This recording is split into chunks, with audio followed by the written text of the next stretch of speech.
We are back with the I Still Believe in Cleveland podcast. Browns versus Ravens, a tough one that we've got ahead of us here. Browns making the trip out to Baltimore does not work in our favor very often. Eric, let's go to you first here. Both teams are looking very good. Ravens have been my pick for many of our picks week after week. They have dominated. But the Browns, I think we're going to be pulling for them here. What are your expectations? We're going to be pulling for them. Of course, yes.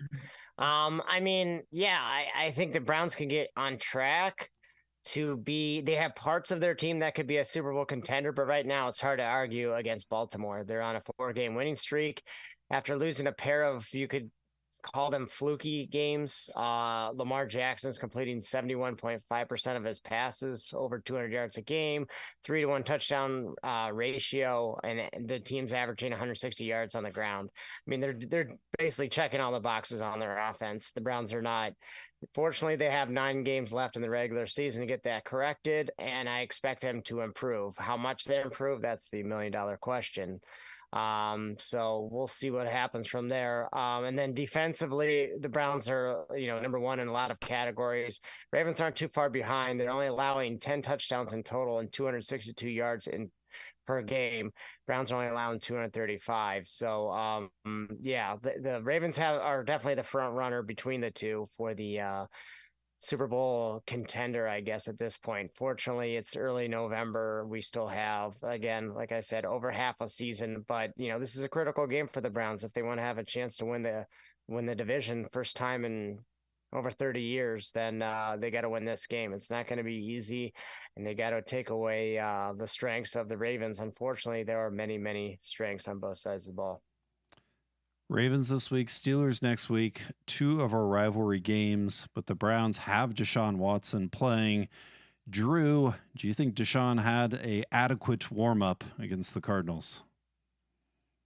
Yes, I think Deshaun had an adequate warm-up against the Cardinals. I think there's a lot to the theory that you have like a get-right game. I think that's why a lot of colleges schedule the Appalachian states of the world. And I don't mean to belittle the Cardinals, but playing with a 5th-round rookie and just not having much of a chance at all in that game.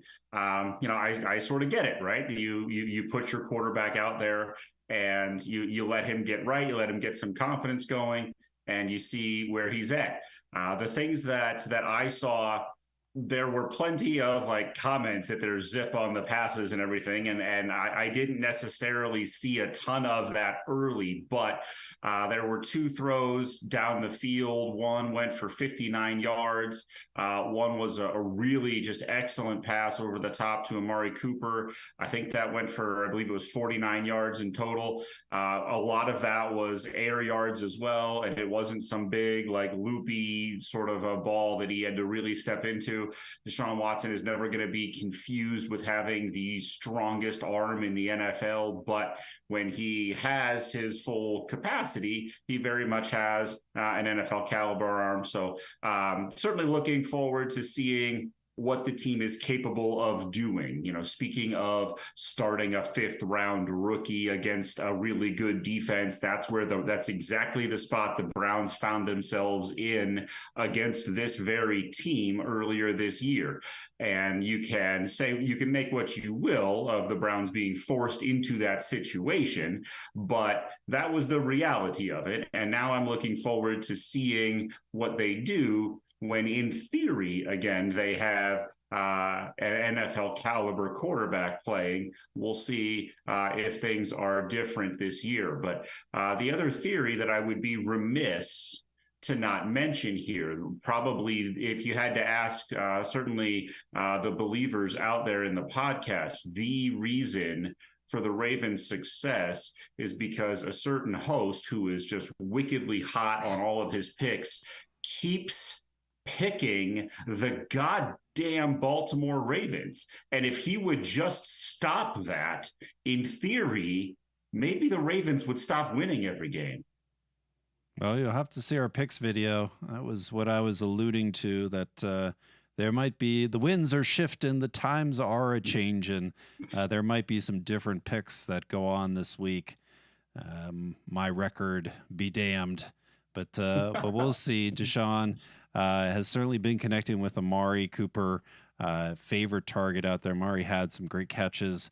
Certainly getting a little banged up, being that number one target for the Browns. We'll want to see Deshaun spread the ball around. He had some footwork issues. I think there was a couple plays where he had some errant throws that appeared to be tied to his footwork. Even that deep ball to Amari, it was there with zip. I would say the zip was there, but I don't know if the rhythm was there completely. And we will see. The Ravens certainly, I think it will be another building game for Deshaun. It's not going to be a perfect game, but it will be a building block for the rest of the year. We'll see what the Browns can do moving forward here. Ravens, Steelers, but then you've got the Broncos afterwards. More games, but a crucial stretch here this weekend.